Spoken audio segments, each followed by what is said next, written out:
Buenas tardes a todos y todas. Sean bienvenidos a esta ponencia titulada Ingeniería Aeronáutica en Airbus, organizada en el marco de la AeroWeek 2020 por la Asociación Salesiana de Estudiantes de Aeronáutica de la Universidad Don Bosco. Mi nombre es Mario Mejía, miembro de la CEA y el moderador de este evento. Antes de iniciar, solicitamos que por favor desactiven sus micrófonos para que podamos tener una mejor experiencia en esta actividad. Al final de la intervención de nuestro ponente, tendremos un espacio dedicado a preguntas y respuestas para que puedan aclarar sus dudas sobre el tema. En esta ocasión, tenemos el honor de contar con la presencia del magíster Héctor Solórzano, quien es ingeniero aeronáutico graduado de la Universidad Nacional de La Plata, máster en Ciencias de la Ingeniería con especialización en materiales y estructuras aeroespaciales de ISAE Superaero, y actualmente se encuentra cursando su doctorado en aerodinámica y propulsión en el Instituto Politécnico de París. El magíster Solórzano cuenta con experiencia en diseño de aeronaves y ha laborado en Safran Aero Engines y actualmente se desempeña como ingeniero en el área de aerodinámica en Airbus.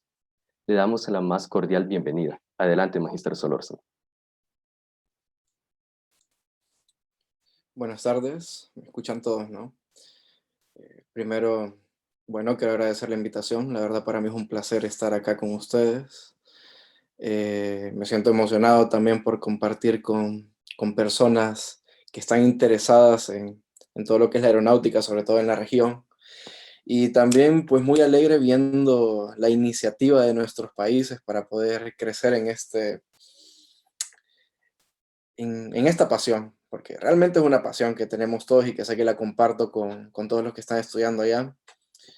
Me gusta ver bastante cómo El Salvador a nivel regional de Centroamérica, ¿qué puedo decir? De que ahora está como en un nivel privilegiado hablando de aeronáutica y espero que sigan con todas esas buenas iniciativas que han estado haciendo hasta ahora. Sé que tanto parte industrial como parte de lo que es la academia está creando buenos profesionales y nada, y los felicito por todo eso y felicito también a todos los que se animaron a tomar el reto de aeronáutica.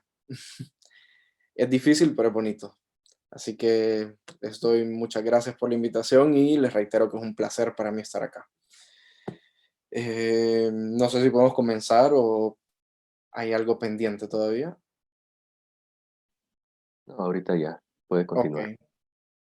Bueno, muchas gracias también a todos los que están participando, a todos los que se tomaron el tiempo para venir un rato acá a escucharme hablar. Y bueno, pues hoy les voy a compartir un poco de cómo me fue en este reto que tomé hace unos años, de cómo yo me metí a lo que es estudiar ingeniería aeronáutica. Yo soy hondureño y en Honduras pues realmente no tenemos la misma oportunidad y la misma privilegio que tal vez tienen ustedes en su propio país de estudiar ingeniería aeronáutica. Y bueno, les voy a contar más o menos desde mi punto de vista cómo ha sido eso. Tal vez les pueda servir, les entretienen algo y bueno, espero que puedan sacar provecho de esto. Creo que no puedo cambiar la presentación, a ver. Ahora sí. Bueno, antes que nada y cualquier otra cosa que pueda decir antes de esto, me pidieron de que por favor dejara muy claro de que las opiniones de que expreso en este documento o presentación o todo lo que diga son meramente responsabilidad mía y tal vez no pueden coincidir con las opiniones o lo que va a hacer Airbus. Y también recordarles de que Airbus, el logo y nombre de todos los productos que están aquí puestos o que pueda mencionar son marcas registradas. Así que yo solo los utilizo prestados ahorita. Una vez aclarado esto, me gustaría más o menos hacer una estructura de cómo va a ser la presentación. Primero, pues voy a hacer una presentación personal, quién soy, de dónde vengo, qué hago. Después un poco de la trayectoria y los progresos que he hecho, dónde estudié, en qué estuve involucrado. Les voy a hablar también un poco del tema en el cual me estoy especializando ahora, el tema en el cual estoy trabajando ahora, que es la ingestión de capa límite, Boundary Layer Ingestion. Y también al final de la presentación, pues esperaría poder hablarles un poco de la visión de innovación que tiene Airbus en este momento y la visión de innovación sobre todo en el departamento donde yo estoy trabajando ahora, cuáles son los proyectos que se están llevando a cabo, darles un poco una idea de en qué se está trabajando, en qué se trabajó. Tal vez algunos de ellos ya lo vieron, tal vez otros no, pero me gustaría platicar un poco de eso y también despertarles un poco de curiosidad también acerca de eso. Eh, a ver, quiero quitar, aquí está, ok. Bueno, más o menos aquí hay un montón de logos, les voy a comentar un poco. Yo soy ingeniero aeronáutico de la Universidad Nacional de La Plata. La Plata es en Argentina. Después me fui bajo un convenio de la Universidad Nacional de La Plata con Isabel Supaero, me fui a hacer la formación de último año de máster en materiales y estructuras aeroespaciales en Isabel Supaero, que eso es en Toulouse, Francia. Y en este momento, pues soy estudiante de la escuela doctoral del Institut Polytechnique de París, que es parte de la École Polytechnique de París, que se encuentra, como su nombre lo dice, en París. Algunos de las empresas con las que he tenido algún tipo de relación o he trabajado, puedo mencionar Safran, de que ahí es donde hice yo mi pasantía. Safran es una empresa francesa que pues, tiene, yo podría decir que en Francia es la segunda empresa más grande después de Airbus, que tiene presencia básicamente con todos los fabricantes de aeronaves, Airbus, Boeing, las marcas chinas, las rusas, de que ellos más o menos se meten sobre todo en lo que es la parte motriz, en lo que son los motores. Ellos son los responsables del CFM y del LEAP, que es el actual que se está motorizando, por ejemplo, los A320neo o los 737 MAX. Bueno, trabajé ahí hice mi tesis. Mi tesis estuvo hecha bajo un partnership que se llama AEGIS, que es como un partnership entre Supaero y Safran, para estudiar lo que son innovaciones en los sistemas de propulsión. También este proyecto recibió fondos de lo que es el programa Ultimate, de que es un programa de la Comisión Europea para buscar disminuir lo que es la contaminación en, en lo que es la parte aeronáutica. Y bueno, últimamente ahora estoy pues trabajando en Airbus, en el departamento de aeronáutica, y también por mi doctorado estoy en cooperación con el ONERA, que el ONERA es el laboratorio aeroespacial más importante de Francia, que está ligado directamente al Departamento de Defensa y a otras cuestiones de interés de Estado francés. A ver, ok, ahora sí. Primero les voy a hablar un poco de mi experiencia en lo que fue la formación. Y la primera formación que yo tuve fue en la Universidad Nacional de La Plata, en Argentina. Yo creo que como todos ustedes, yo comparto una pasión por la aeronáutica, y cuando yo estaba pequeño no me imaginaba en lo absoluto de que iba a dedicar mi vida a esto, de que iba a estar trabajando en esto. Yo creo que cuando yo estaba pequeño siempre me atrajo, o sea, yo miraba un avión y me emocionaba al verlo, eh, miraba otro avión y me emocionaba igual, podía ver 100 al día y era lo mismo. Y bueno, eso yo en su momento yo pensé que iba a ser como que un gusto pasajero, así como a todo mundo le gustaron los dinosaurios, así como a todo mundo le gustó, yo qué sé, cada quien tuvo como que sus pasiones de infancia. Y eso quedó así como una idea vaga, como algo que me gustó, me gusta todavía, podría decirlo en ese entonces, ¿no? Después ya cuando salí del colegio, tenía que elegir qué estudiar en la universidad. Yo sabía que yo quería una ingeniería, porque a mí me gustaba bastante las partes de física, bastante las partes de matemáticas y todas las cuestiones que están relacionadas a eso, ¿no? Entonces yo vine y me inscribí en la Universidad Autónoma de Honduras, que, y bueno, y me metí en ingeniería, ¿verdad? Ahí cursé un año, pero durante ese año yo no me sentía satisfecho, no me sentía completo. ¿Por qué? Porque no sentí, o sea, sentí una atracción por la ingeniería, pero no realmente no específicamente por una ingeniería de las cuales me ofrecía en ese entonces la Universidad Autónoma. Entonces yo casi a mediados de ese primer año, yo me planteé otra vez, pucha, yo quiero estudiar otra cosa, quiero estudiar algo que me apasione, que yo quiera. Y me acuerdo que en ese entonces yo tenía una compañera del colegio, que ella se fue a estudiar a Argentina. Y buscando en los países de América Latina, donde hay ingeniería aeronáutica, todo eso, vi que Argentina era una muy buena opción. Es una universidad bastante reconocida, tiene muchos años de trayectoria, creo que desde los años 40 comenzaron con esto, no estoy totalmente seguro, pero vi ahí la opción. Entonces comencé a preguntarle a ella, hey, mira, ¿cómo le hago para irme a Argentina? Que quiero estudiar esto, cuáles son los papeles, y bueno, para mi sorpresa, la verdad, en ese entonces era muy fácil irse a estudiar allá. Simplemente era llamar a la embajada, decirles, hey, quiero estudiar esto en tal universidad. Ellos pedían ciertos documentos y la misma embajada te daba el cupo a la universidad. Era muy fácil. Creo que ahora es un poco más complicado. Ahora la embajada no lo da, sino que uno tiene que viajar con antelación a Argentina, hacer la inscripción como todos los estudiantes y bueno, se toma un poco más de tiempo. Yo tuve esa suerte y realmente en ese momento no sabía a qué es lo que me estaba metiendo, no sabía cómo era la universidad, pero me llevé una muy, muy, muy buena sorpresa. O sea, la universidad para mí fue uno de los periodos más bonitos, si no el más bonito que tuve, de verdad, porque ahí, aparte de aprender lo que yo quería, me sentí en un ambiente bastante integrado, por así decirlo, porque es difícil irse de casa, es difícil irse solo, es difícil ir a un país donde uno no tiene familia, donde no tiene nadie, pero al final uno termina integrándose porque hay otras personas que están en la misma situación y entre nosotros como que comenzamos a hacer otra familia.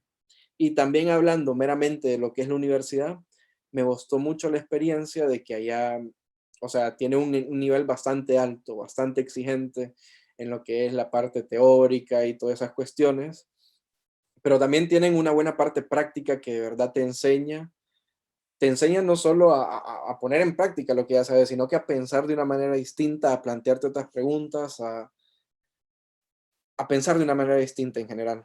Y eso me gustó. Por ejemplo, viendo estas tres imágenes que les muestro acá, la primera a la izquierda, creo que eso era en tercer año de la ingeniería, era un proyecto de mecánica de fluidos, que a mí desde ese momento quedé enamorado de mecánica de fluidos aerodinámica, en el cual el proyecto consistía en construir un cohete de agua, o sea, el proyecto era bastante simple. Lo complicado era más o menos buscar un método de cómo calcular su trayectoria y más o menos estimar hasta dónde iba a llegar ese cohete de agua. O sea, eso era de verdad el desafío. Pero también nos divertimos construyendo el cohete. Y por ejemplo, aquí les cuento una anécdota bastante interesante que ese día lo fuimos a probar con un grupo de amigos y nos dimos cuenta de que de que el cohete ese volaba mal, volaba feo. Y ahí nomás, casi en el aire, no me acuerdo, en una servilleta tal vez. Hicimos unos calculitos bastante simples y nos dimos cuenta que el cohete ese tenía el centro de gravedad muy atrás. Por eso no volaba de forma estable. ¿Cuál es la solución que lo ponemos? Si ustedes ponen atención en esa foto ahí, en la parte, a ver si logro hacer anotaciones, en la parte superior acá, con tape, pusimos una naranja para aumentarle el peso en la parte de enfrente, para que volara más bonito, para que volara mejor, y funcionó. O sea, son como que conocimientos en cosas simples que nos hace sentir pucha, o sea, sí, todo lo que estudiamos, todo lo que se supone que estamos haciendo, funciona y de verdad funcionó. Al primer vuelo la naranja quedó destrozada, pero funcionó. Después teníamos que ver con qué lo reemplazamos. Y por ejemplo, ese es un ejemplo. Si vemos la imagen en la parte, ahora a ver cómo borro esto. Bueno, no tengo idea cómo borrar esto. Borrador. Bueno, borrar todas las entradas. Ahí está. Bueno, y a la parte derecha, por ejemplo, esa fue otra bonita experiencia en la que nosotros estuvimos participando en lo que es un congreso de métodos numéricos que era eh, que el host era la misma universidad, nuestra facultad, y tuvimos una muy buena experiencia, conocimos gente que se mueve en ese ámbito, tuvimos como que nuestra primera experiencia para nosotros ahí fue muy enriquecedor porque estábamos hablando de nuestro tercer año de universidad, o sea, en ese momento estábamos emocionados, no conocíamos nada más afuera de la universidad, y eso como que nos permitía dar un vistazo afuera, qué es lo que hay, qué es lo que hace, qué podríamos hacer. Y la foto del centro, pues fue el día que me gradué, que me recibí. Realmente no es una graduación como tal, sino que es que uno presente el trabajo final y después del trabajo final, en general están tus amigos presentes, te hacen un cartelito, posas para la foto y lo interesante viene después, porque ahí tal vez me miro vestido con saco y eso, pero después eso es como costumbre en Argentina, uno se pone las peores prendas que tenga y tiene que estar listo a que los amigos le lancen cualquier cosa. Por ejemplo, que te lancen huevos, harina. En mi caso, o sea, creo que lo peor que me lanzaron esa vez fue aceite de cerdo caliente. No tan caliente como para quemarme, pero fue horrible para quitarme eso. O sea, pero en ese momento no importa, uno está feliz porque ya se graduó, porque es ingeniero. Es un momento que Creo que nunca más lo voy a repetir en mi vida, pero es un momento muy feliz, muy alegre y de que estoy seguro que todos ustedes muy pronto lo van a vivir y quiero que sientan ese orgullo en ese momento. Bueno, y otra cosa bastante importante de mencionar de la universidad que me llevo, aparte de todas esas experiencias, son los amigos que se vuelven familia, que se vuelven familia en ese momento, de que hasta hoy en día llevamos muy buen contacto con ellos y de que, no sé, ellos dan apoyo, cooperamos entre nosotros y estoy seguro de que por mucho, mucho, mucho tiempo más nos vamos a seguir apoyando y vamos a seguir siendo familia. Bueno, también mencionar de que hice un año en Isabel Supaero, eso fue gracias a un tratado, una convención que tenía la Universidad Nacional de La Plata con esta universidad en Argentina, de que, bueno, yo quería ir a la parte de aerodinámica y mecánica de fluidos, pero simplemente no pude obtener un cupo ahí por cuestiones de cupos y tuve que hacer algo de estructuras, que también me gusta bastante, tengo bastantes conocimientos en eso, pero no es como que mi punto fuerte. Igualmente lo disfruté mucho y aproveché mucho ese tiempo, sobre todo para hacer contactos. ¿Por qué? ¿Qué puedo resaltar yo de esa universidad, Isabel Supaero? La proximidad, bueno, primero que está en Toulouse, Francia, que es un polo europeo de lo que es la industria aeroespacial, también el contacto y la cercanía que tiene esa universidad con lo que son los profesionales y con la industria aeronáutica en general, porque un día, por ejemplo, yo iba a clases y mientras estaba viendo cómo pandeaba una viga, llegaba, digamos, otro profesor, por así decirlo, que era el encargado de estudiar los modelos de vibración del Ariane 5, por ejemplo, que es el que hizo esos diseños, de que eso permite como que tener una interacción directa con la gente que ya está metida en la industria. Y eso para mí ayuda bastante para poder integrarse en un futuro en lo que es esta industria. Cuestiones que creo que lastimosamente en América Latina no tenemos porque la industria aeroespacial o aeronáutica de nosotros es bastante limitada. Y estoy seguro que en Argentina tenemos muchos profesionales muy buenos, la verdad, al mismo nivel que Europa o al mismo nivel o incluso mejor, me atrevería a decir, pero lastimosamente no tenemos esa salida y a veces todo ese talento, todo se desaprovecha. Pero bueno, son cuestiones de cada región. En Francia sí la aprovechan bien porque tenemos la industria ahí al lado. Bueno, y ahí en Isabel Supaero fue donde tuve la oportunidad de hacer mi pasantía con lo que fue Safran, con lo que fue también el partnership con Supaero y trabajar también en otros proyectos mientras hacía mis estudios. Y ahora, desde este año, estoy en un programa doctoral en el École Polytechnique. No tengo fotos para compartirles del École Polytechnique porque hasta este momento, si les soy sincero, no lo he visitado, no conozco la universidad. ¿Por qué? Porque hoy llegué acá. A ver, mi doctorado comenzó, me acuerdo, justo el 16 de marzo, que ese mismo día comenzó el confinamiento acá en Francia. Entonces, todo lo que he hecho ha sido virtual, o sea, las inscripciones, los trámites y todas las cuestiones han sido virtual. Pero bueno, creo que pronto voy a conocer la universidad. Ahora, este doctorado, ¿cómo es que se hace? Bueno, este doctorado está dentro de un convenio que se llama CIFRE, de que ese convenio significa Convención Industrial de Formación para la Recherche, que en español significa como que Convención Industrial de Formación para la Investigación, de que eso básicamente, ¿qué es lo que hace? Bueno, el gobierno francés está interesado en cierto tema de investigación. La industria tiene ingenieros o personas que se dedican a la investigación. Ahora, el gobierno francés invierte un cierto presupuesto de esa empresa para que trabaje en investigación en su tema específico y además hace acompañar a esa empresa por un laboratorio y por un colegio doctoral que avale todo ese trabajo. Bajo esta cátedra, o bajo, perdón, bajo este convenio es que yo estoy haciendo el doctorado. Y mi doctorado directamente es en aerodinámica y propulsión y está enfocado en todo lo que es la ingestión de capa límite, que es exactamente el mismo TA que hago en Airbus. O sea, es como que estoy haciendo dos cosas al mismo tiempo, con el mismo, es como que mato dos pájaros de un tiro, por así decirlo. Con el mismo tema, estoy trabajando, ganando experiencia y también estoy doctorando. Así que eso es muy bueno, la verdad, tuve bastante suerte de obtener eso y también yo cuando vine a Francia ni sabía que existía, pero qué bueno que existe.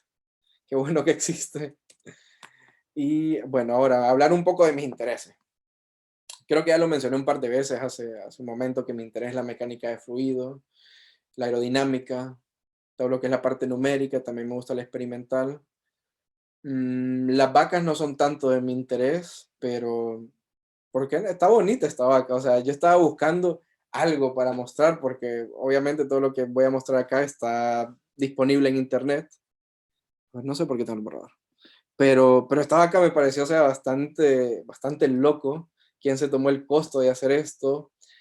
Y si lo vemos, está bastante bien hecho, o sea, porque se tomaron el costo de hacer el CAD, se tomaron el costo de simularla. Y así viéndolo desde el punto de vista como un ingeniero, como alguien que se dedica a la aerodinámica, vemos de que esta vaca es una vaca que está en supersónico. ¿Por qué? Porque tiene una onda de choque justo en las patas, justo acá en la cabeza tiene otra onda de choque bastante interesante y tiene también un punto de remanso, tiene otro montón de fenómenos físicos que son interesantes. Yo les digo esto no por el hecho de que sea una vaca, no me importa mucho la vaca, sino de que eso te da una forma de pensar distinto, de que cada cosa que vos mirás en tu vida, vos lo relacionás con tu tema que te gusta. Yo, por ejemplo, abro la ventana en mi casa y me imagino cómo va a pasar el viento. Abro una ventana, abro una puerta y me imagino cómo va a pensar el viento. Y eso como que lo ayuda a uno a entrenarse también porque le despierta más la curiosidad. Y eso le despierta a uno más el interés por la investigación y por ver qué pasará si o cómo podemos mejorar eso. Y bueno, todo eso obviamente se aplica a lo que es la aeronáutica. En este caso, bueno, esta imagen les está mostrando una simulación bastante, les podría decir, bastante grosera de un avión. No es mía, obviamente, esto lo encontré por ahí por internet. Y bueno, especialmente yo me dedico a lo que es la mecánica de fluidos computacional, de que básicamente es más que una herramienta, es una ciencia que se basa en lo que es la computación para poder estudiar todos estos fenómenos. Atrás de todos estos colores bonitos, llamativos, que llaman bastante la atención, que uno dice, pucha, han trabajado un montón ahí, hay un montón de ecuaciones bastante complicadas de resolver, incluso las ecuaciones que se resuelven para mecánica de fluidos, los que estudian ingeniería aeronáutica, supongo han escuchado las ecuaciones de Navier-Stokes, las ecuaciones de conservación de energía, las ecuaciones de conservación de la ecuación de continuidad, perdón, saben de que eso en general no tiene solución, no tiene una solución general, tiene solución para ciertos casos. Entonces, cuando nosotros buscamos estudiar eso, hacemos una aproximación numérica, que esa aproximación numérica va a ser más o menos acertada o más o menos similar a la respuesta que nosotros queremos resolver o a la pregunta que nosotros queremos resolver según ciertos criterios que uno toma. No simplemente es hacer una malla, meter el programita y ver qué colores da. Hay que tener cierto criterio también con esto. Es como un arma de doble filo. Y bueno, también entre los otros intereses está también la parte experimental. Me gusta bastante lo que es aerodinámica en túneles de viento, y aerodinámica en general podría decirlo. También me interesa bastante lo que son la parte de propulsión, la parte de motores.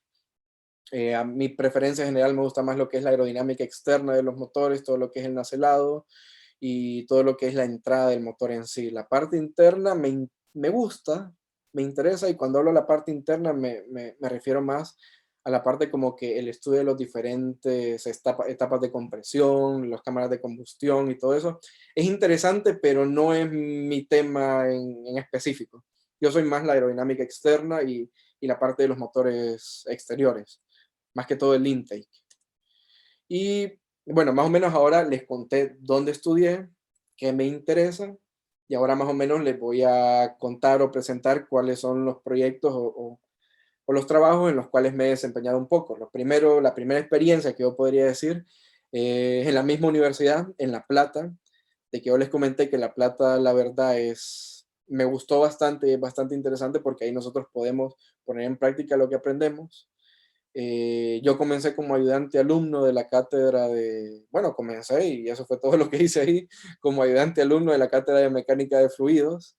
¿Qué es lo que hacía? Bueno, yo tenía como que mi horario de consulta, la gente me iba a preguntar ciertas cosas de mecánica de fluidos, me acuerdo que la dábamos para ingeniería industrial, para ingeniería mecánica y aeronáutica, si mal no recuerdo. Bien a preguntar cosas, a veces las preguntas eran fáciles, a veces eran difíciles. Y ahí mismo yo creo que comencé aprendiendo más también, porque a veces, o sea, uno no se va a preguntar uno mismo todo acerca de un tema. Siempre alguien se va a preguntar una cosa que uno dice, pucha, yo nunca había pensado en eso. Y eso como que ayuda a pensar más, a ver más allá, a intentar como que mojarse más del tema y eso siento que me ayudó y me gustó mucho. También me dio cierta práctica antes de salir al mundo laboral, por así decirlo, porque nosotros, por ejemplo, dábamos laboratorios en los túneles de viento que tenía la universidad y eso le ayuda a uno a entender cómo funcionan esas máquinas, más o menos cómo plantear un ensayo en túnel de viento y, y a utilizar todo ese conocimiento en un futuro. O sea, ya le da como que una escuela a uno. Y eso me gustó bastante de la Universidad de La Plata. Ahora, ya cuando estaba en Supaero, que en Argentina, mientras estaba haciendo mis estudios, me metí en un proyecto que era entre Safran y Supaero, que era básicamente de diseñar era diseñar perdón, lo cambié sin querer, era diseñar una aeronave con ingestión de capa límite, de que más adelante les voy a mencionar o les voy a decir que era eso, pero al diseñar esa aeronave no era en sí tener en cuenta mucho la aerodinámica de la aeronave, sino que era como más tener en cuenta la optimización de toda la aeronave en general. Cuando hablo de la optimización, por ejemplo, estoy hablando de diseñar las alas, diseñar el fuselaje, tener en cuenta la ergonomía del fuselaje, tener en cuenta el análisis estructural del avión en general, tener en cuenta la aerodinámica, la estabilidad, los controles, etcétera, etcétera, etcétera, todo lo que conlleva diseñar un avión. Ahora, ¿cómo se hace esto? Esto no es, o sea, puede hacerse, digamos, propongo esto, lo ensayamos y vemos cómo lo hacemos. Ahora propongo esto, ensayamos y vemos cómo lo hacemos. Pero este básicamente estaba más enfocado en hacer una optimización a partir de un logaritmo. ¿Qué es lo que hicimos? Bueno, hicimos un programa en Python de que tenía en cuenta todo lo que nosotros aprendimos, digamos, había uno que sabía mucho de estructuras, había otro que sabía mucho de aerodinámica, metimos los distintos módulos y dijimos, bueno, ¿cuál es nuestra función objetivo? Bueno, nosotros el objetivo era que esta aeronave cumpliera con ciertos requerimientos y además de que la distorsión que mirara la entrada del motor fuera la mínima posible. Metimos eso y el programa él mismo se encarga de hacer un montón de iteraciones y te da una solución, como que un concepto. Eso es como para hacer un análisis preliminar. Bueno, nosotros el proyecto básicamente lo que hicimos fue desarrollar eso, dar ¿cómo se dice? Dar un concepto final y de eso, pues, poder ya agarrar ese modelo preliminar, que ese ya no fue parte del trabajo nuestro, agarrar ese modelo preliminar y hacer una optimización más detallada en los distintos componentes. Por ejemplo, un estudio netamente aerodinámico, perdón, un estudio netamente estructural y así, etcétera. Esos serían como que los siguientes pasos. Nosotros nos limitamos a hacer la parte del algoritmo de optimización. Después, en el mismo convenio, me pasé a otro proyecto que este me sirvió como proyecto de tesis, en el cual nosotros estudiamos lo que son nacelas delgadas y nacelas cortas.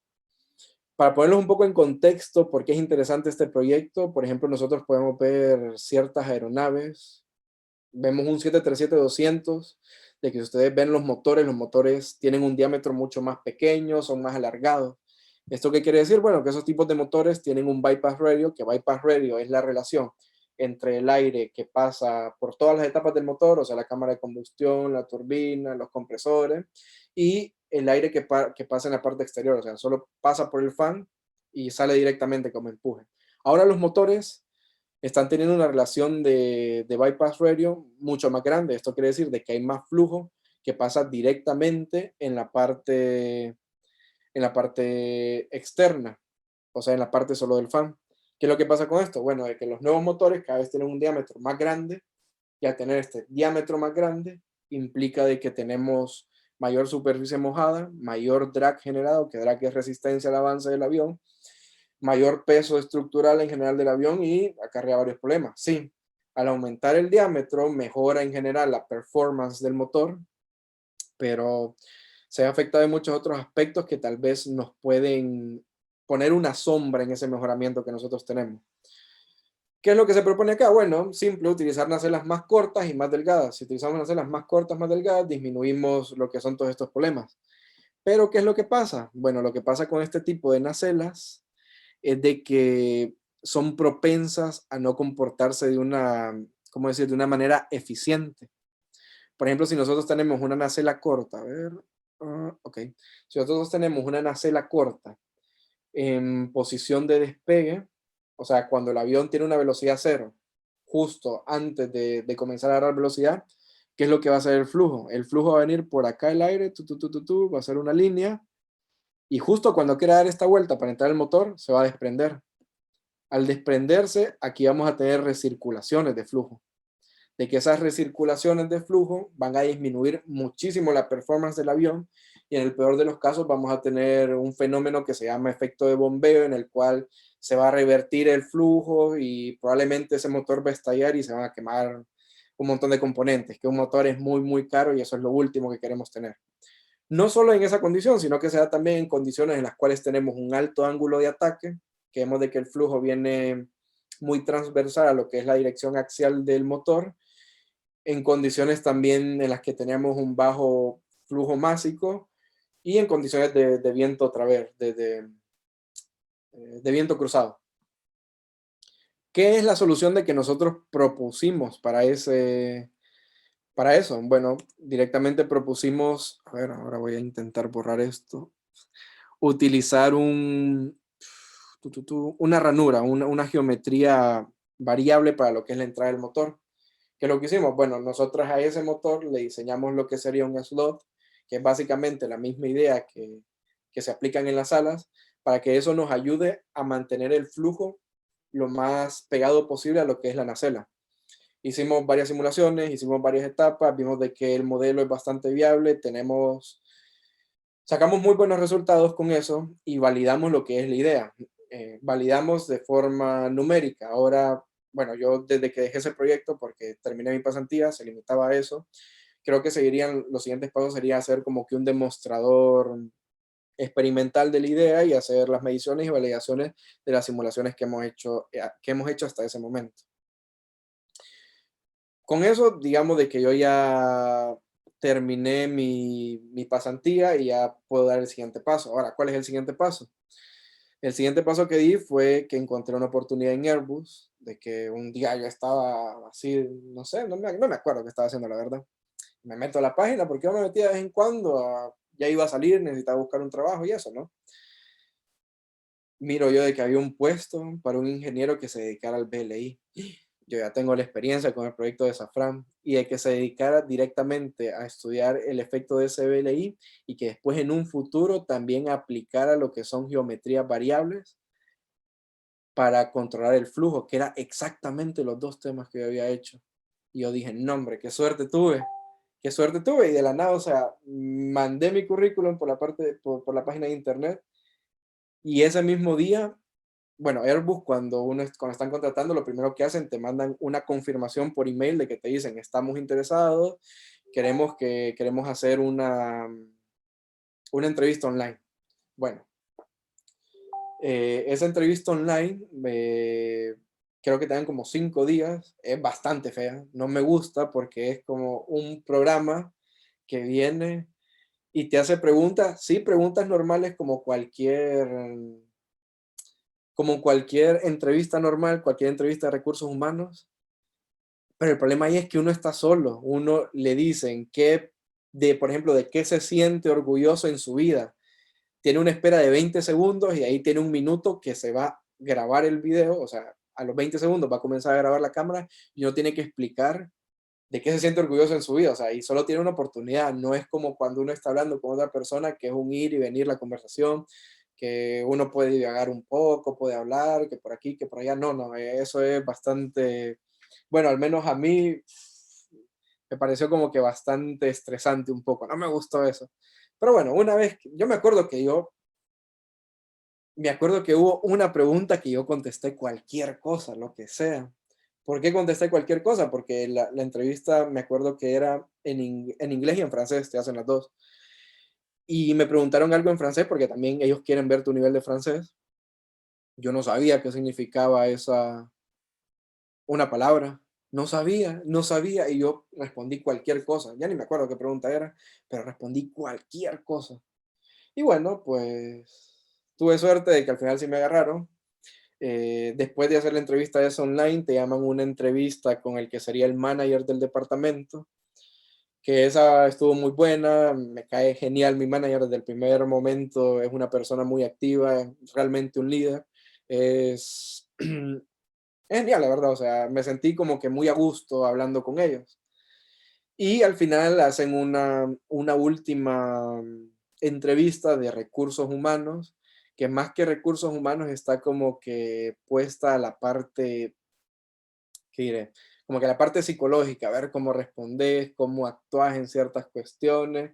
Y la verdad me gustó mucho. Yo soy una persona de hablar mucho con la gente y me acuerdo que estuvimos hablando de un montón de cosas, de un montón de cosas. Y más cuando uno viene de estos países, uno puede comenzar a hablar de sus países, de sus experiencias, porque uno tiene como que una nacionalidad extraña para ellos y eso te vuelve interesante.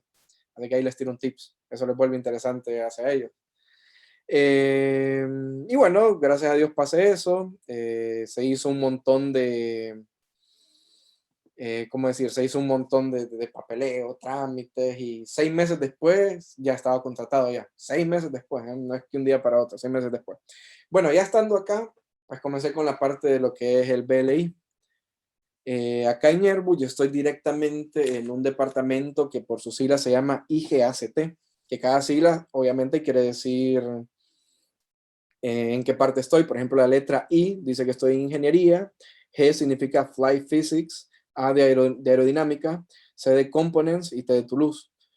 Hay 3 departamentos de aerodinámica en Toulouse. Los otros dos son IGAAT y el otro es perdón, es uy, se me olvidó, IGDCT, de que son esos tres.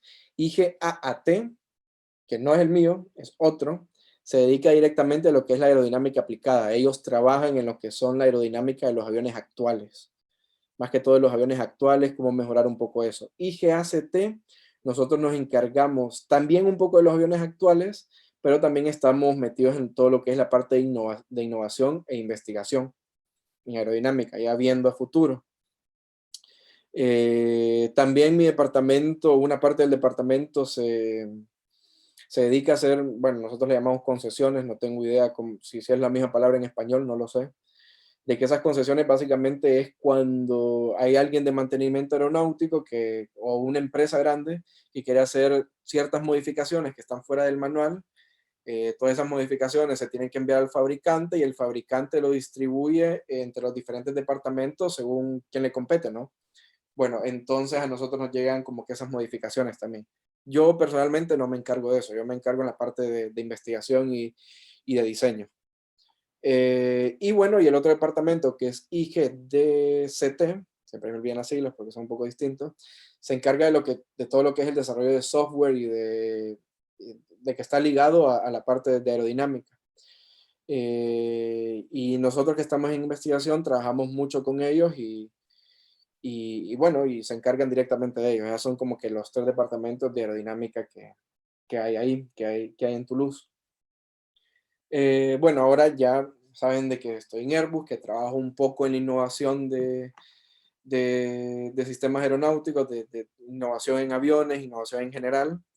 Y bueno, ahora más o menos les voy a introducir un poco qué es más en detalle qué es lo que hago. Por ejemplo, si nosotros vemos los aviones desde que iniciaron hace 120 años, vemos de que han ido evolucionando en todos sus componentes. Cada vez tenemos materiales distintos, estructuras distintas, configuraciones distintas, plantas motrices distintas, etcétera, etcétera, etcétera, hasta que hemos ido llegando a lo que es el avión actual, a lo que es una aeronave actual.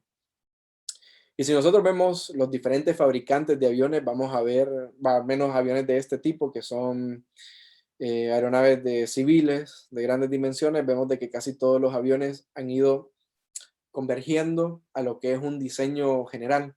¿Qué es lo que tenemos ahora? Bueno, ahora tenemos un avión de que es altamente optimizado, pero según, es optimizado según cada uno de sus componentes.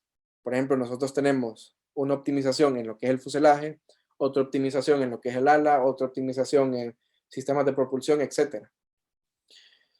¿Qué es lo que está pasando en este momento? Bueno, de que optimizar cada uno de esos sistemas se está volviendo caro. Se está volviendo caro, difícil, y hasta cierto punto, cuando intentamos modificar uno de estos sistemas, estamos perjudicando otros. Entonces estamos llegando a un punto en el que nosotros tenemos que cambiar un poco esa concepción que tenemos de avión. Tenemos que repensar lo que es un avión, cómo lo vemos, cómo va a ser en un futuro, porque ya no tenemos como que margen a mejorar más, lo que ya está.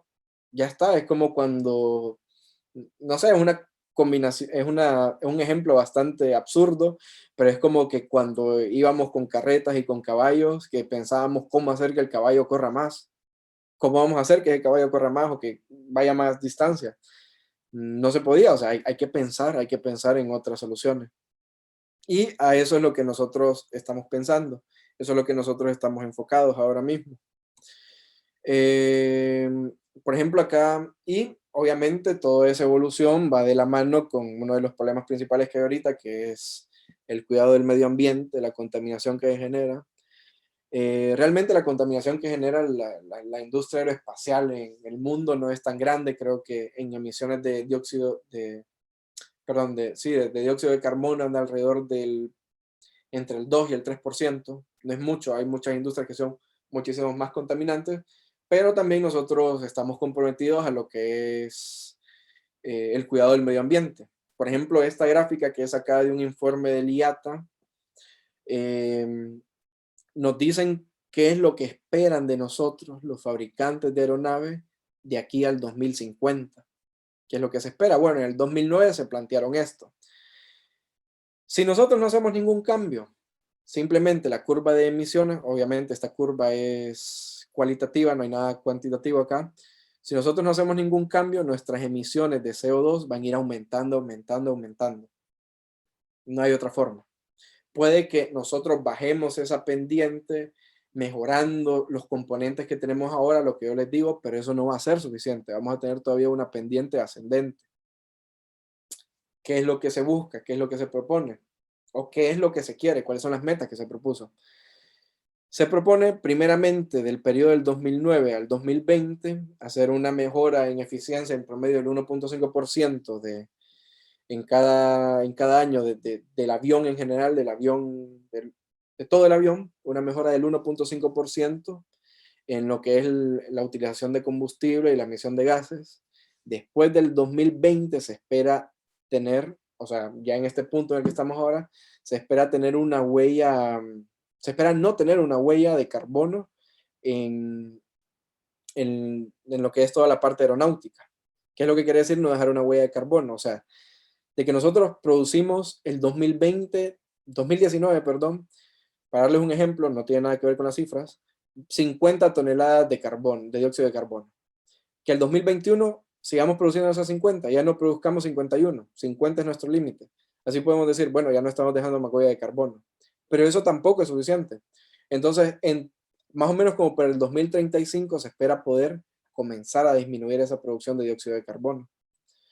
Se espera que para el 2050 ya tengamos o produzcamos 50% menos de dióxido de carbono que producíamos para el año 2009, que fue cuando se hizo esta gráfica.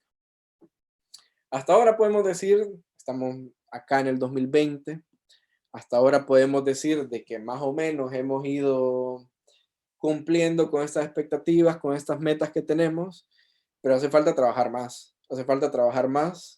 y eso es lo que estamos haciendo exactamente.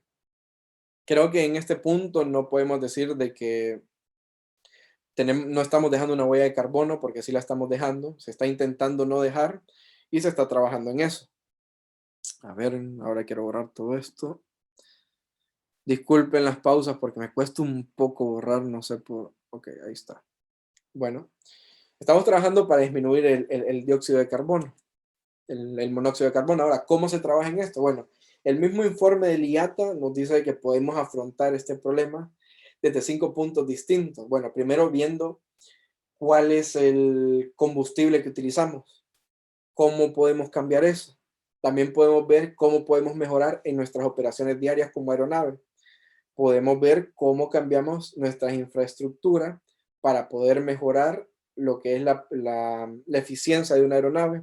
Podemos también tomar medidas que están basadas en los mercados y podemos pensar en lo que son la tecnología de aeronaves verdes, que básicamente eso es lo que nosotros estamos viendo, eso es lo que nosotros estamos apuntando, las aeronaves con tecnología verde. Eso es lo que nosotros queremos. Viendo como que una cronología de aquí al 2050. Nosotros estamos acá en el 2020. Ahora en este momento, ¿qué es lo que se está viendo? Bueno, se está estudiando un poco lo que es la utilización de flujos laminares en las alas, de que si nosotros tenemos un flujo laminar vamos a tener menos resistencia en el avión va a ser más eficiente. Estamos avanzando en lo que son los turbofan, de que es el proyecto justo que yo estaba trabajando antes, cómo mejorar la performance de los turbofan. También se está trabajando en cuestiones que están ligadas a la electrónica, cuestiones, por ejemplo, acá el ultrafan, la utilización de flujo laminar híbrido. ¿Qué quiere decir eso? Bueno, quiere decir de que nosotros vamos a controlar mediante dispositivos, ya sea pasivos o activos, cómo mantener ese flujo laminar. Para el 2030 se ve la utilización de nuevos conceptos de motores. Por ejemplo, 2035 el Open Rotor. Se espera también la introducción de la ingestión de capa límite para el 2035, que es exactamente el tema en el que yo trabajo. Y viendo más a futuro, se espera también lo que es la introducción del avión totalmente eléctrico. Y para el 2050, ya digamos el cambio más radical de que sería un avión de tipo ala volante, que es más o menos a lo que está apuntando, no les puedo asegurar, pero es más o menos a lo que está apuntando toda esta innovación.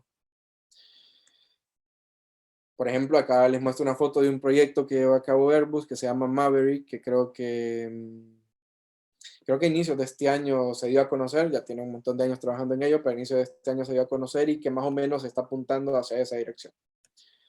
Ahora, Airbus como empresa, ¿a qué, cuáles son sus metas? Las metas que vimos antes son las metas que propone la Comisión Europea, que propuso la Comisión Europea en el informe del IATA. ¿Qué es lo que hace Airbus? ¿Cuáles son las metas que tiene Airbus? Bueno, Airbus para el 2050, en lugar de reducir el 50% de dióxido de carbono, quiere reducir el 75%. Quiere reducir también lo que es la generación de óxidos nitrosos y también la generación de ruido para evitar todo esto. Ahora, ¿cómo hacemos eso? Airbus, o sea, es una empresa que tiene muchísimos departamentos distribuidos en cada uno de sus, ¿cómo decir?, de sus temas específicos. Se puede abordar esto estudiando los materiales, estudiando aerodinámica, estudiando todo lo que es la parte eléctrica y sistemas, estudiando, no sé, la parte de algoritmos de inteligencia artificial, etcétera, etcétera, etcétera.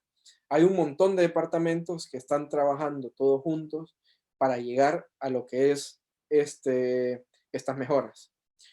Y ahora regreso otra vez a lo que hago yo en mi departamento, ahora totalmente en más detalle. Les había contado que yo en mi departamento, nosotros trabajamos en lo que es la investigación de aerodinámica. Yo les hablé y les mencioné ya muchas veces lo que es la ingestión de capa límite y más o menos voy a intentar explicarles de una manera no tan complicada qué es esto. Estoy seguro que los estudiantes de ingeniería me van a entender totalmente y también personas que les guste la aviación y que tengan algún conocimiento. Primero, ¿qué es lo importante de la ingestión de capa límite? Bueno, la ingestión de capa límite primero podemos decir de que es un nuevo concepto de propulsión. Para saber qué es la ingestión de capa límite, primero tenemos que saber qué es la capa límite. Que la capa límite básicamente es el comportamiento que tiene el flujo alrededor de un cuerpo que se mueve en un fluido. Por ejemplo, no sé, agarro mi teléfono, aquí tengo mi teléfono. Estoy moviendo mi teléfono a través del fluido. Acá, lejos de mi teléfono, la velocidad que ve ese flujo es igual a la velocidad del movimiento que hago con el teléfono. Ahora, en la superficie del teléfono, vemos de que la velocidad ahí es cero. ¿Por qué? Porque justamente en la superficie del teléfono nosotros tenemos lo que es la capa límite, el fenómeno de capa límite. Esa capa límite puede ser una capa límite laminar, una capa límite turbulenta. La capa límite laminar en general produce menos resistencia y la turbulenta produce más resistencia, pero es menos propensa como digo, a desprenderse. Pero esas ya son detalles de la capa límite. Ahora más o menos tenemos la idea de lo que es la capa límite. Es exactamente el flujo alrededor de esa superficie que se mueve en un fluido. Por ejemplo, aquí está el ejemplo de una capa límite que está en una pelota. Vemos de que acá se comienza a desarrollar la capa límite, que es una capa límite laminar. Justo acá tenemos una transición, acá se vuelve turbulenta y justo acá tenemos un desprendimiento. Luego de ese desprendimiento, acá quedan zonas de recirculación, bla, bla, bla. Y es que estas zonas de recirculación en general tienen una cantidad de movimiento, diciéndolo en otras palabras, tienen una energía que es mucho menor que la energía que vemos acá en el flujo libre. ¿Y qué es lo que nosotros queremos hacer en la ingestión de capa límite? Bueno, nosotros en la ingestión de capa límite queremos aspirar esa zona que ya está desprendida. Si vemos los aviones actuales, que esto es un esquema, vemos de que tenemos esto, que sería el fuselaje, de que este fuselaje tiene una capa límite que se va desarrollando sobre su superficie, y al final acá tenemos recirculaciones. Imaginemos que no son flechas. Tenemos recirculaciones. Entonces, si nosotros vemos nuestro perfil de velocidades, acá tenemos una variación de la velocidad, que esa variación de velocidad directamente es exergía que nosotros estamos perdiendo en el flujo, exergía que nosotros estamos botando, desperdiciando. El concepto de exergía es la energía que nosotros podemos utilizar. Ahora, ¿qué es lo que ve el motor? El motor de un avión ve un flujo homogéneo, ve un flujo libre. ¿Qué es lo que hace ese flujo? Si nosotros vemos la ecuación de lo que es el empuje, de que el empuje es igual la ecuación simple del empuje, de que es igual a m punto por diferencia de velocidad, velocidad 1 más velocidad 2, más velocidad 2, así, de que si vemos nosotros esa ecuación, me quedó horrible. Básicamente nosotros estamos cambiando la velocidad del flujo, de que esa velocidad del flujo, ese cambio de velocidad del flujo, nosotros lo vemos aquí.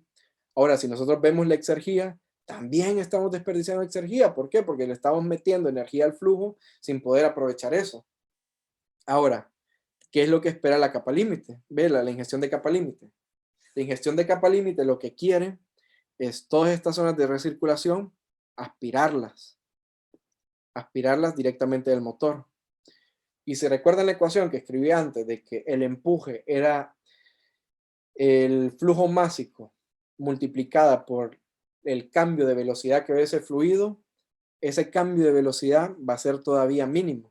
Entonces con eso nosotros estamos aprovechando energía, estamos consumiendo muchísima menos energía y estamos haciendo de que nuestra exergía tienda a cero. Este es un caso ideal, ¿no? Siempre vamos a tener pérdidas de energía, pero estamos intentando de que esa energía se pierda o lo utilicemos de manera ineficiente lo menos posible. Eso es lo que implica la ingestión de capa límite. Creo que más o menos a los estudiantes de ingeniería más o menos me entendieron qué es lo que quise mostrar o decir con lo que es la ingestión de capa límite. La principal ventaja de la ingestión de capa límite, bueno, de que tenemos una disminución en el consumo de combustible, que algunos estudios dicen de que puede ser entre el 10 y 20% en los casos prácticos. 10 o 20% en el mundo aeronáutico, eso es mucho, muchísimo. Si les digo que se tienen que invertir millones y millones y millones de dólares para tener una mejora del 1%, imagínense del 20 o del 30%. Esa cosa es revolucionaria, por así decirlo. Ahora, ¿qué es lo que tenemos en contra? Lo que tenemos en contra de eso es de que tenemos una distorsión a la entrada del motor. Ya el motor ya no mira un flujo totalmente limpio, homogéneo, sino que al motor, ¿qué es lo que entra? Ya es un montón de remolinos y flujo que va para todos lados, de que eso nos trae como consecuencia, primero, que reduzca la performance del motor, además de que eso no genere un efecto de fatiga en los álabes del motor y de que también en algún momento nosotros podamos llegar a tener pérdidas en el motor, un efecto de bombeo que revierte el flujo, etcétera, y dañamos el motor. Entonces ahora con la tecnología actual que tenemos no podemos aplicar así directamente la capa límite como se las vengo explicando felizmente, porque tenemos esos efectos adversos. Permiso que voy a tomar un poco de agua. Bueno, gracias. Tenemos todo lo que son esos efectos adversos que nos está impidiendo que podamos aplicar esto. A ver, quiero cambiar. Ok, ahora sí. Acá más o menos les vuelvo a mostrar otra vez para recordarles lo que es el concepto. El concepto, nosotros lo que queremos es perder la menor cantidad de exergía. De que si sumamos esta área con esta área, va a ser toda la exergía que perdemos. Y si vemos esta área que está acá, es mucho pequeña. Insisto, aspirando la capa límite que se genera en el fuselaje. Ahora, ¿cuáles son un ejemplo ya en un avión de lo que es la ingestión de capa límite? Nosotros vemos los aviones actuales, vaya. Por ejemplo, este que es un A330. Vemos de que el flujo que ve en la entrada del motor es totalmente limpio, homogéneo, toda la velocidad es igual y toda la velocidad es paralela al flujo axial. Ahora, intentamos ver un poco, ya nos pasamos a una aeronave militar. ¿Cómo es la entrada de esta aeronave militar? Vemos de que la entrada está mucho más pegada a lo que es el fuselaje. El flujo que ve esta entrada ya no es tan limpio como el flujo que ve esta entrada. Podríamos decir de que acá nosotros ya estamos teniendo una pequeña ingestión de capa límite. Y digo pequeña porque esa entrada todavía no es considerada ingestión de capa límite. Porque si nosotros vemos, borrar, ok, porque si nosotros vemos acá justo en la entrada, justo ahí, vemos de que hay un pequeño espacio entre el fuselaje y la entrada del motor. Ese espacio ya es suficiente para evitar la mayor parte de la capa límite. Ahora, una vez que el flujo entra acá, ya entra por un ducto que se llama S-duct y más o menos como por acá entra a lo que serían los motores. Durante ese S-duct, el flujo va, ¿qué decimos? Se va como que acomodando a una manera para que entre de la mejor forma a los motores. Y más o menos para la ingestión de capa límite, lo que se quiere hacer es una combinación de las dos. No podemos meter directamente una capa límite en el motor porque tenemos un montón de distorsión, entonces nos vamos a ayudar de lo que es un S-duct para poder acomodar lo que es ese flujo y poder tener un mejor flujo a la entrada del motor. Más o menos ese giro lo veríamos acá, en la entrada del motor para intentar acomodarlo. Este concepto que les muestro acá, este se llama Nova, que lo hizo Lonera, que todavía sigue trabajando en él, y ahí ya vemos nosotros la aplicación de la capa límite. La primera diferencia, vemos de que el motor sí o sí va a haber distorsión a la entrada. Ahora, a diferencia del avión de combate que les mostré antes, en lugar de que la capa límite, de que el desarrollo perdón, de que la ingestión de aire se produzca acá, vamos a tener un desarrollo de capa límite hasta el final del avión. La capa límite va creciendo mientras más aumentamos la distancia. Entonces la capa límite acá va a ser mucho más grande y también va a ser muchísimo más propensa a desprenderse. Vamos a tener un flujo horrible, espantoso, así con todas las palabras que les digo, feas. Pero eso es lo que se intenta arreglar. Ahora, ya había dicho que queremos una combinación de los dos, ¿no? Queremos utilizar un S-duct y una entrada en BLI. El perfil de velocidades que nosotros veríamos es más o menos así. Vemos de que más pegado a la pared es una velocidad mucho más cercana a cero y aquí es una velocidad mucho más grande. Con este ducto nosotros lo que intentamos es mejorar este perfil de velocidades, tener una cosa acá a la entrada, más o menos algo, imaginémonos que eso es recto, más o menos algo así. Intentamos tener eso. Pero ¿qué es lo que pasa? Cuando nosotros tenemos un S-duct, hay un flujo que avanza por acá, hay otro flujo que avanza por acá, hay diferencia de velocidades, por ejemplo, acá la velocidad es menor, acá la velocidad es mayor, por ende, acá la presión es menor, acá la presión es mayor, entonces el flujo tiende a girar hacia acá, y después el otro flujo tiende a girar hacia acá, y al final acá nosotros lo que tenemos es una cosa así, un desorden. Nosotros queremos mejorar eso, estamos viendo cómo mejoramos eso. Ya puede ser una mejora con dispositivos, por dispositivos de control de flujo pasivos. Pasivos, por ejemplo, les podría decir, podemos cambiar la rugosidad de ese ducto, podemos agregar, no sé, ciertas ranuritas para que eso sea una capa límite turbulenta, etcétera, etcétera. O podríamos ser activos, directamente podríamos agarrar aquí un aspirador de capa límite, podríamos meterle un slot por acá. Hay un montón de cosas que se podía estudiar. Más o menos ese es mi tema de investigación, ese es el tema en el que estamos trabajando y eso es a lo que estamos intentando resolver. Lastimosamente, todas las imágenes que les estoy mostrando acá son imágenes de estudios en internet y que no, obviamente lo que yo trabajo no se los puedo mostrar lastimosamente porque todas esas cosas son confidenciales, pero estos son estudios que ya están en internet. Si nosotros pudiéramos ver lo que es el flujo acá, veríamos de que acá nosotros tenemos un vórtice que se genera acá, otro vórtice que se genera acá, y acá afuera tenemos otros dos vórtices, que no voy a entrar mucho a detalle, es simplemente como para que se imaginen cómo es el flujo en ese punto. Esos dos vórtices me generan lo que es una distorsión a la entrada, que esta distorsión la podemos ver acá.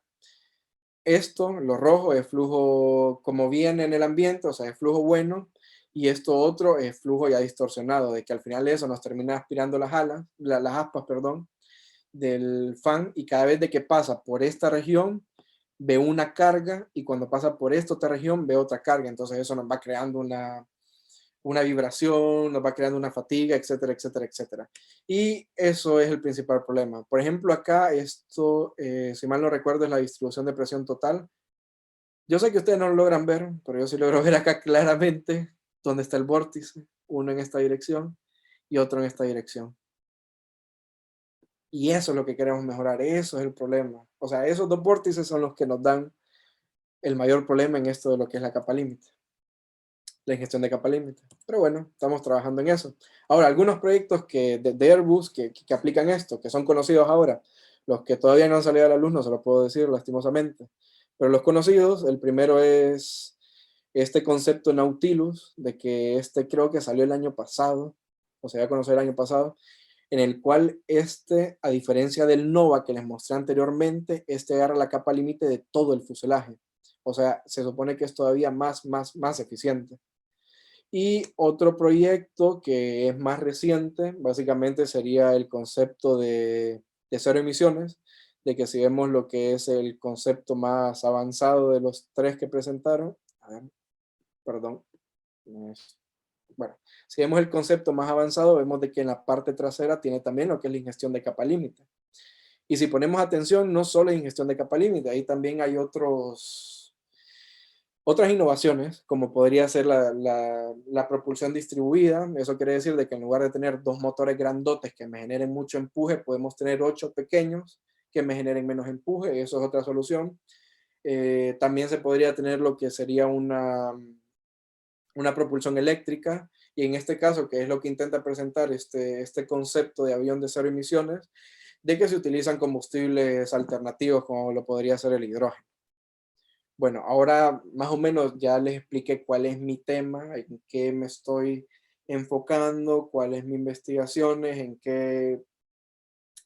en detalle qué es más o menos lo que hago. Lastimosamente no les pude mostrar nada conciso, pero intenté que fuera lo mejor posible. A ver, eh, ahora me gustaría hablarles también un poco de los proyectos, que en algunos participo, en otros no, que se están llevando a cabo en lo que es mi departamento o que se llevaron a cabo en lo que es mi departamento. Más que todo, bueno, más que todo no, todos los proyectos que les mostraré acá ya son proyectos públicos y ya han sido divulgados en varios medios. Eh, a ver, el primer proyecto es el proyecto Blade, de que no sé si alguno lo ha escuchado, de que qué es lo que busca estudiar este proyecto. Bueno, si nosotros vemos el ala de este avión, vemos de que el ala está modificada.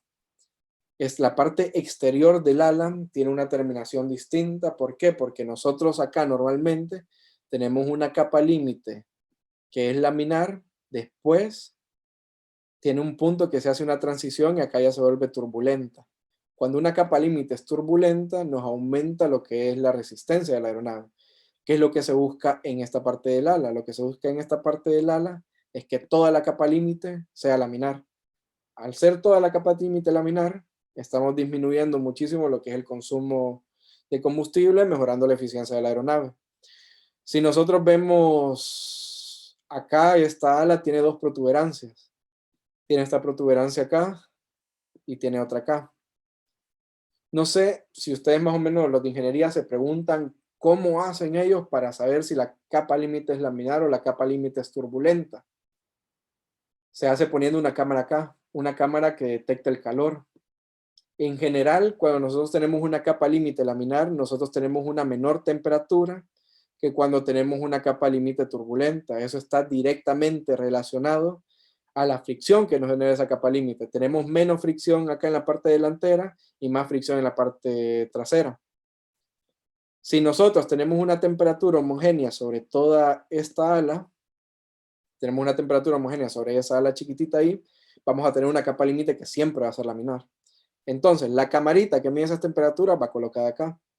Y esta otra simplemente es una barrera física para evitar de que las perturbaciones que me generan la capa límite turbulenta acá puedan atravesar a esta otra región y me puedan afectar la capa límite ahí.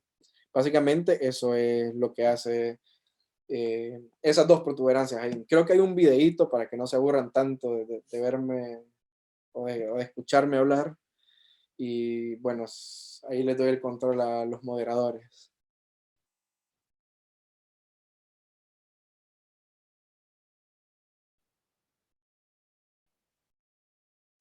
Más o menos ahí se ve cuando se llevaron a cabo los ensayos. Comenzó, si mal, bueno, si no me equivoco, creo que fue el 2017 que comenzaron y el programa terminó como hasta el 2019, hasta el año pasado. Y bueno, se puso a prueba eso de forma experimental.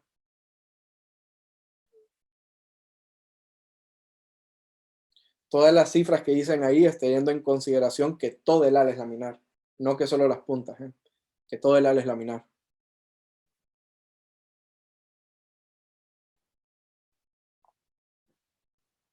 Bueno, y ahí salieron celebrando. Ahora, a ver si puedo pasar a la siguiente. No puedo pasar al siguiente slide, creo.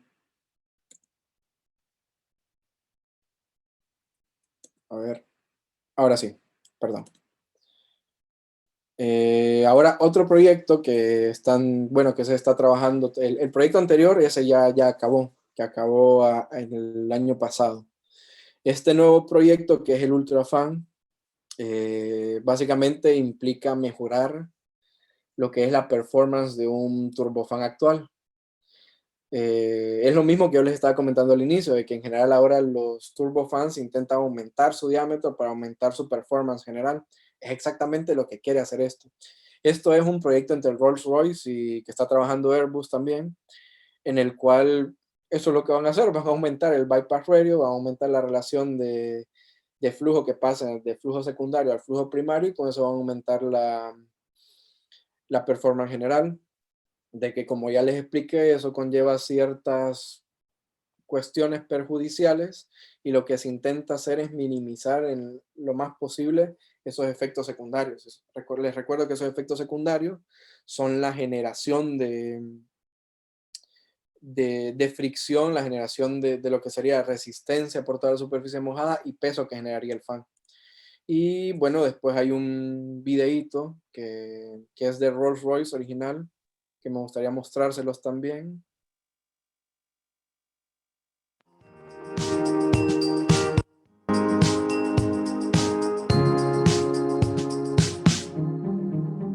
Será todavía más grande, le voy a intentar traducir un poco.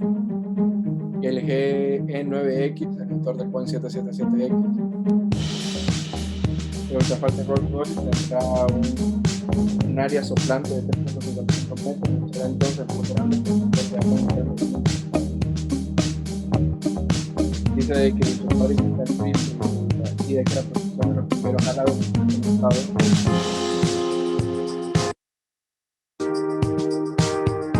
de que se pretende que hacer los ensayos de vuelo solo por una unos ensayos de vuelo. Todo eso de parte de Rolls-Royce, ¿no? Y de que se espera que entre el servicio 2030, de que eso es una de las expectativas que les mostré de parte del IATA en el informe que ellos muestran. Se espera ya tener en marcha ese proyecto. Bueno, ese fue el UltraFan. A ver si puedo ver la presentación otra vez.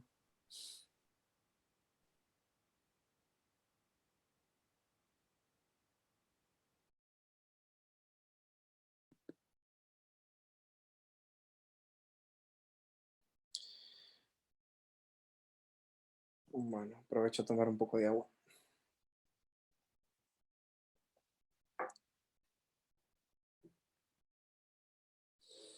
Mientras tanto, esperamos la presentación. Creo que no recuerdo cuál era el siguiente proyecto. Creo que era el Lifan, de que era un motor eléctrico que intenta hacer Airbus, de que más de alguno creo que ya ha escuchado de ese proyecto. Ah, no, no, no, no, no, me estoy equivocando, me estoy adelantando. Es un proyecto que se llama Albatros One, de que ese proyecto básicamente lo que busca es aumentar el, la, ¿cómo sería? La relación de áreas en español. Sí, la relación de áreas del ala, o sea, vamos a tener un ala muchísimo más grande, muchísimo más larga, pero más delgada. ¿Esto por qué? Porque nosotros en general, a ver, podemos pasar a la siguiente, por favor. Porque nosotros, cuando nosotros tenemos un ala que es más corta, significa de que estamos generando más sustentación en lo que es la punta del ala. Entonces, si nosotros tenemos un ala más larga y que sea más delgada, esta sustentación disminuye con la cuerda del ala. Entonces vamos a tener menos sustentación en la punta del ala. Y uno querrá decir, bueno, ¿para qué quiero menos sustentación en la punta del ala?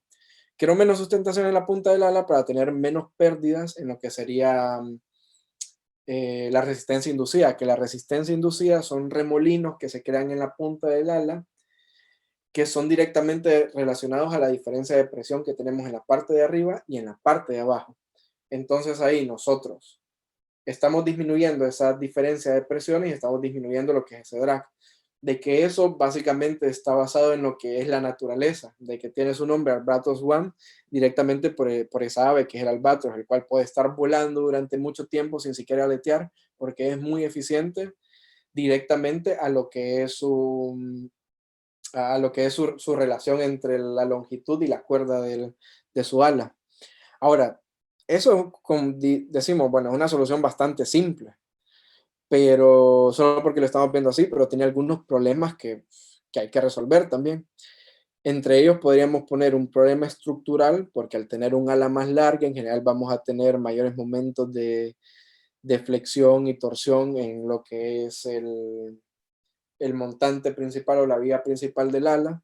También vamos a tener otro tipo de esfuerzos estructurales directamente relacionados a lo que son las ráfagas y a lo que son los vientos transversales. También vamos a tener limitaciones operacionales porque los aeropuertos actualmente están diseñados para cierto avión. O sea, no podríamos poner dos de estos aviones a la par en dos puertas porque podrían llegar a interferirse o incluso a chocar entre ellos. Entonces, ¿qué es la solución que se propone? Bueno, se propone primeramente poner una bisagra en lo que es la punta del ala. El Boeing 77X ya tiene ese concepto que el ala sube y baja, pero la diferencia de este es de que aparte de subir y bajar cuando está en tierra o volando, tiene configuraciones en la cual la bisagra puede quedar libre. ¿Eso para qué? Para poder absorber mejor las turbulencias y los vientos que generan el avión y con esto está ayudando a la estructura en sí del ala. También tiene otras configuraciones para poner en distintos grados según los distintos puntos de vuelo en los que se encuentre. ¿Eso para qué? Para poder optimizar lo que es esa distribución de presión sobre el ala y poder mejorar la eficiencia general de la aeronave. Esto en idea principal, hay muchos más detalles metidos ahí, pero por ahora les cuento eso. Hay un videito en la siguiente slide, si lo podemos mostrar, por favor.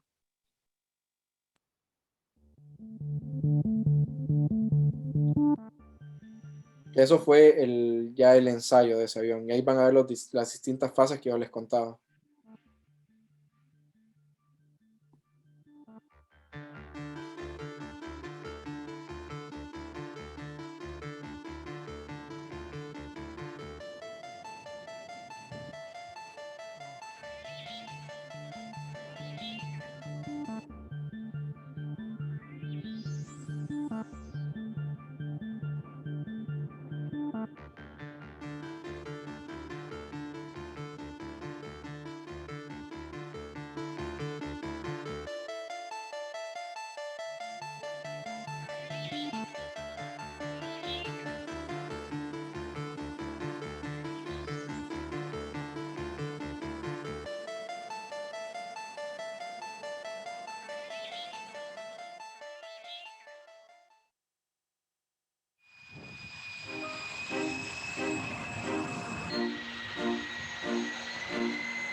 Bueno, y otra anotación importante que olvidé decirles, no sé si se fijaron de que ahí la parte experimental antes de hacerlo volar, la hicieron con un modelo al lado de un auto.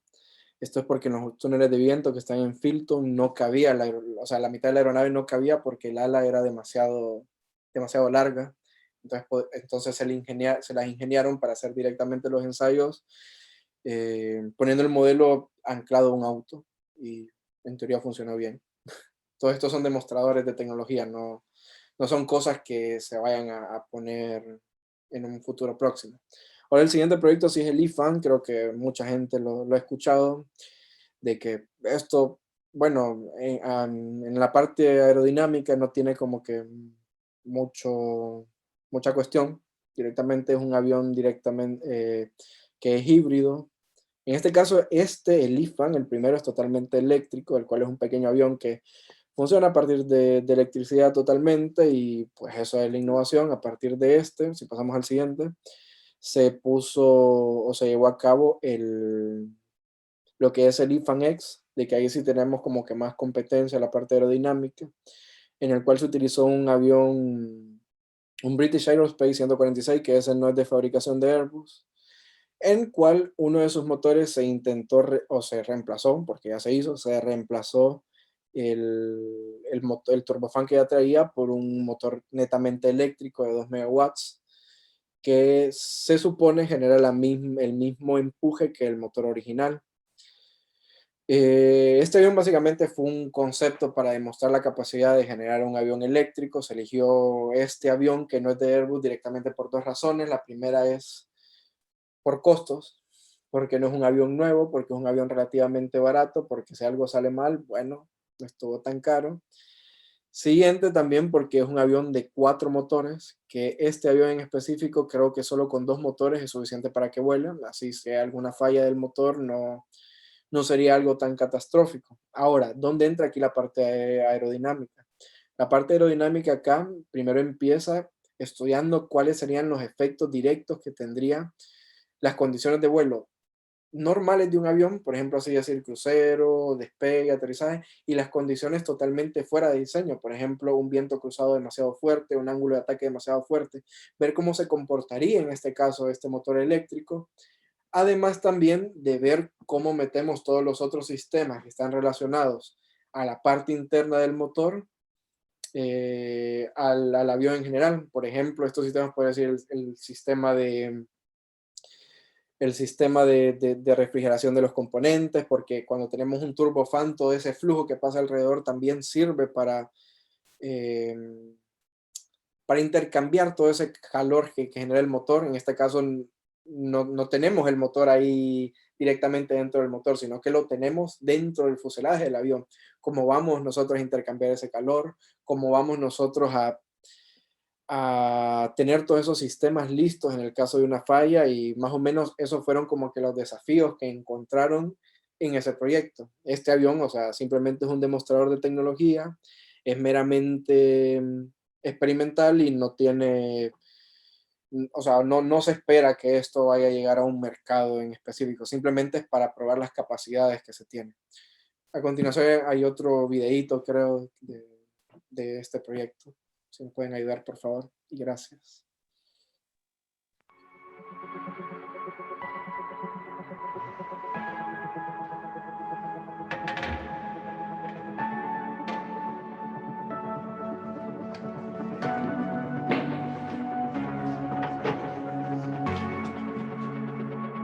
Ese túnel de viento es en Inglaterra, en Filton.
Bueno, muchas gracias con eso.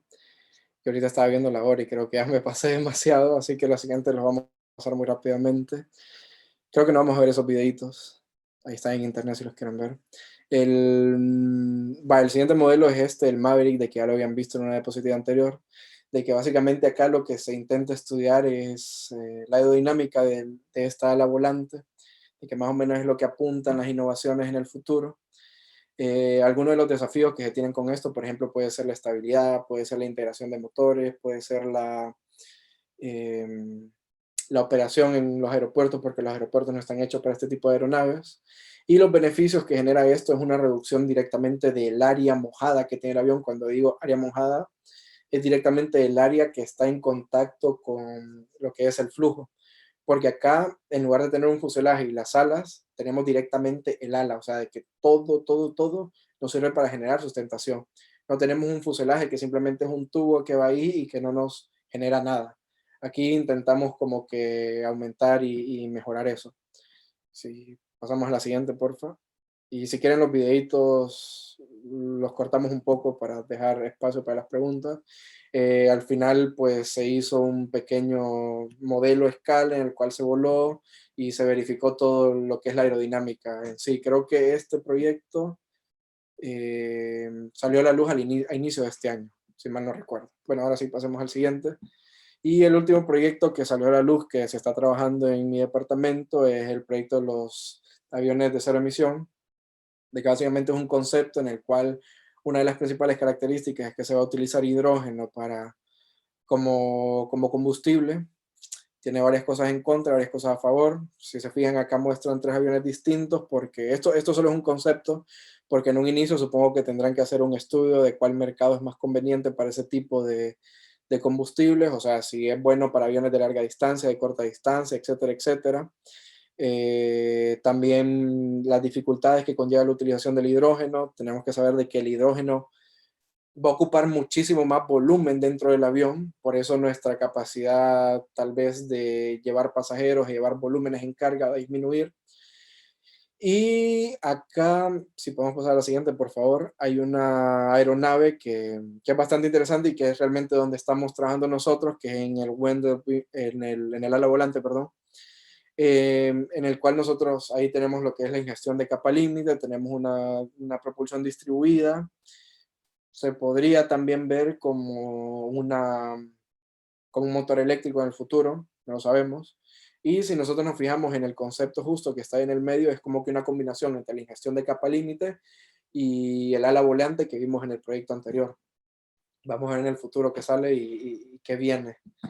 Y bueno, yo creo que todos han visto estos últimos proyectos y bueno, vienen muchos más proyectos por delante, a ver cuándo salen a la luz, si es que siguen saliendo a la luz y si es que nosotros podemos seguir trabajando en eso, porque hay mucha gente, o sea, para ver ese proyecto, detrás de ese proyecto trabaja muchísima gente, y no es cosa de una sola persona, o sea, yo digo, sí, yo estoy en ingestión de capa límite, pero yo hago el 1% de algo así.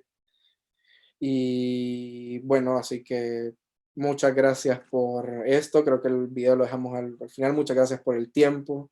Muchas gracias por la invitación. Es un placer estar con ustedes.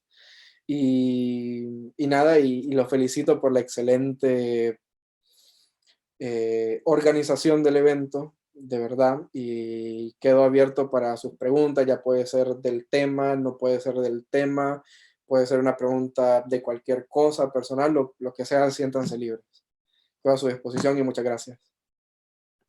Muchas gracias, Magíster Solórzano, por su valioso aporte. A continuación, procederemos a iniciar el segmento de preguntas y respuestas. Pueden hacer sus preguntas por medio del chat de Zoom para que las pueda leer al Magíster Solórzano o, si gustan, activar su micrófono para hacer su pregunta personalmente. Pueden levantar la mano en Zoom, tal como se muestra en los GIF en la pantalla, para que el anfitrión del evento permita que activen sus micrófonos.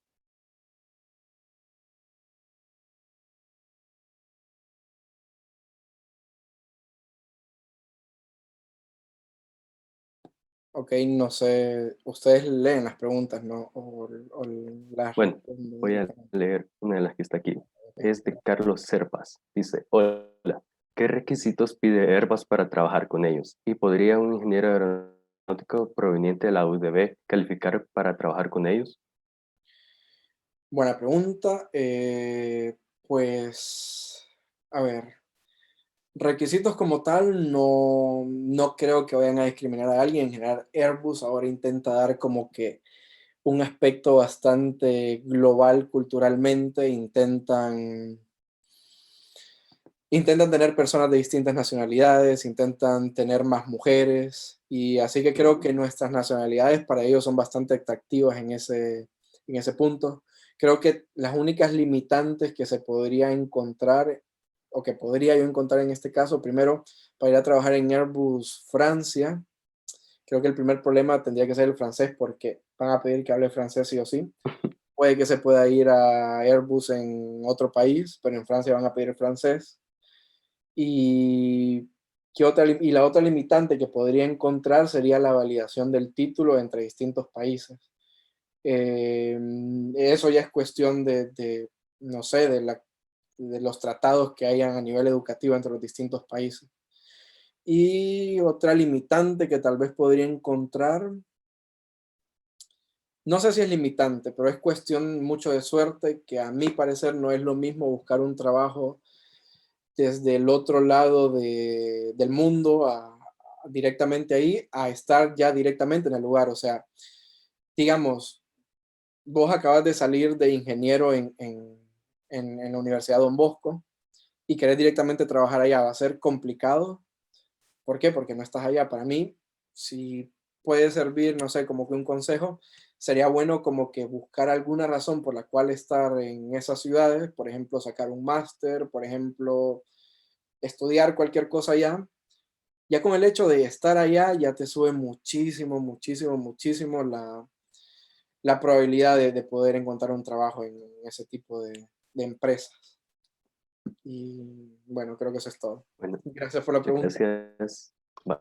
La siguiente pregunta dice, según su experiencia en investigación, ¿qué temáticas cree que pueden desarrollarse a nivel aceptable como proyecto de graduación sin recurrir a ensayos físicos, solo utilizando software? Buena pregunta. Bueno, cualquiera. Y cuando digo cualquiera es porque un proyecto de graduación a mi parecer, no implica tanto detalle, sino que en un proyecto de graduación va más implicado a poder demostrar uno como a poder aplicar y demostrar uno como estudiante qué es lo que ha aprendido en toda su formación. Por ejemplo, si yo quisiera desarrollar un proyecto de graduación utilizando el tema que yo hago, que es la ingestión de capa límite, primero no tendría acceso a la parte experimental, que es una de las limitaciones que me da ahí.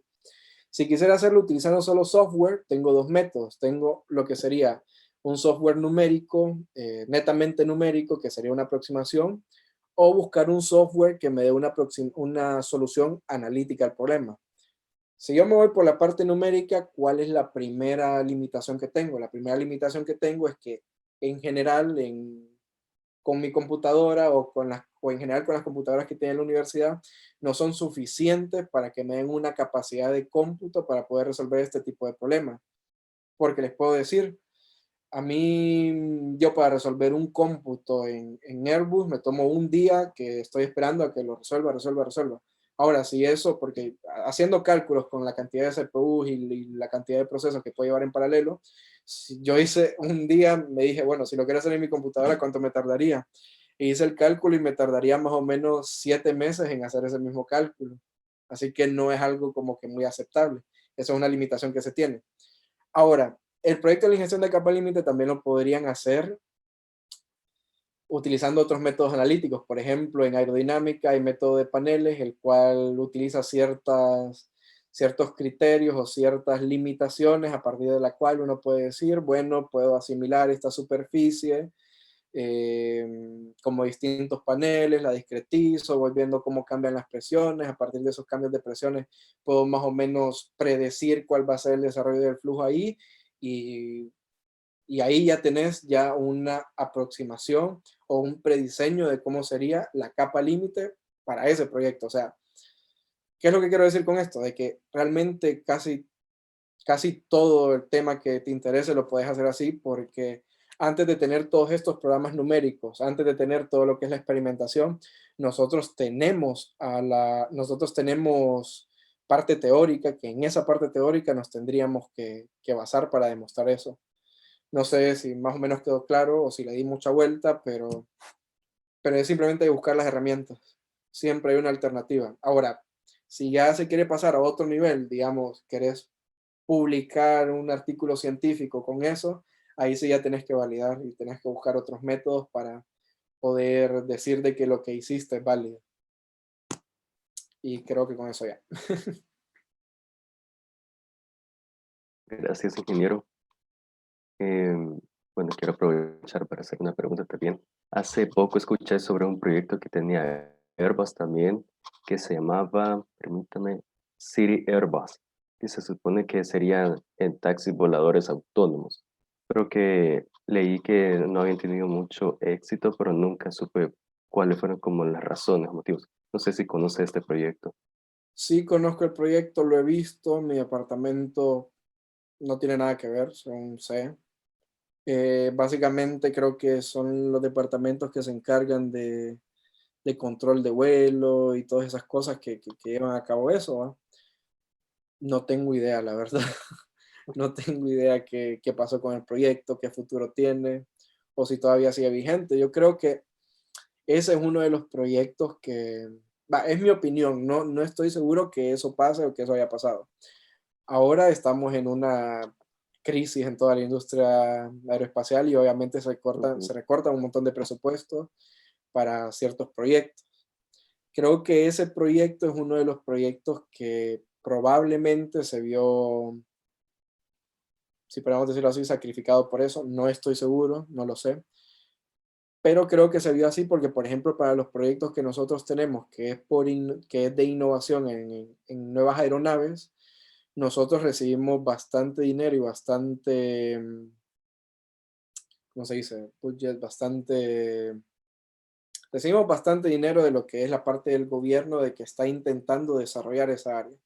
No sé si hay una política de Estado francesa que también ayude a desarrollar ese tipo de prototipos, como no recuerdo el nombre, pero sí recuerdo el prototipo, como ese que me acaba de mencionar, el Siri, no recuerdo la verdad.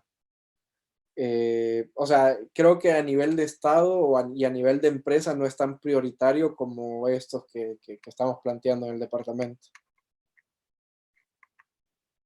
Creo que con eso puedo darle más o menos una respuesta. No sé si es la verdad, es mi opinión. Eh, bueno, creo que debido al tiempo vamos a ir dando por finalizado esta sección de preguntas y respuestas. Creo En que hay estos igual. momentos procedemos a hacer entrega de un diploma de reconocimiento a usted, Magíster Héctor Solórzano, por su gran aporte con la ponencia Ingeniería Aeronáutica en Airbus. El diploma reza de la siguiente manera. La Facultad de Aeronáutica y la Asociación Salesiana de Estudiantes en Aeronáutica, ASEA, otorgan el presente diploma a Héctor Solórzano por haber participado en la ponencia Ingeniería Aeronáutica en Airbus, en el marco de la AeroWeek 2020, Sigamos Volando Alto, dado los 23 días del mes de noviembre del 2020. Muchísimas gracias y muchísimas gracias también por la invitación, por el tiempo. Fue un placer estar con ustedes, compartir con ustedes y gracias por todo. Y último mensaje de que realmente estoy bastante orgulloso de que a nivel centroamericano se esté desarrollando lo que es la ingeniería aeronáutica. Sé que ustedes como, la verdad, son muy organizados como asociación de estudiantes. De verdad estoy impresionado por eso y les deseo muchísimos éxitos en todos los diferentes eventos que vayan a realizar en el futuro y también me gustaría poder participar en ellos. Muchísimas gracias. Gracias a usted. Bueno, agradecemos a nuestro Y gracias invitado, a todos también que participaron. bueno, al excelentísimo Magíster Héctor Solórzano por compartirnos sus conocimientos referente al ejercicio de la ingeniería aeronáutica en la industria de manufactura de aeronaves y esperamos poder contar nuevamente con su valioso aporte en actividades futuras. Agradecemos también a todos y todas su asistencia a tan importante